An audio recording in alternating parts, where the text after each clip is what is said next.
you were before me. I think you're.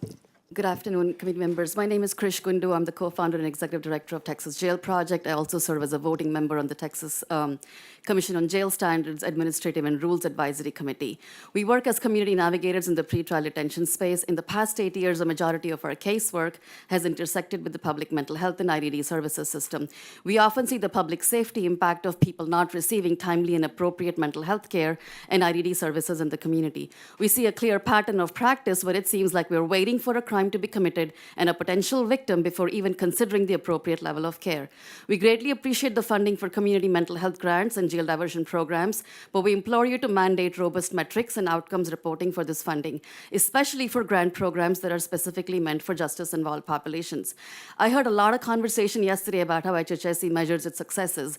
I would urge you to forcefully mandate metrics and outcomes data for their inadequacies and failures as well.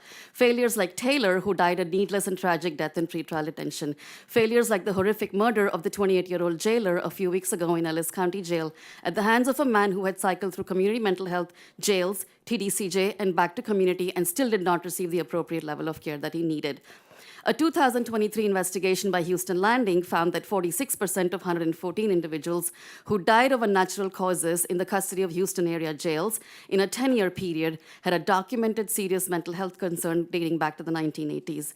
But HHSC doesn't collect this type of outcomes data.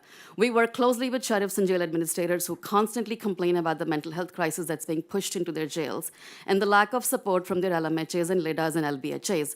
Jailers do not want to be mental health care providers. Thank you, Senator Perry, for Senate Bill 1677, which has given us some measure of the forensic wait list, and thank you also for Senate Bill 26.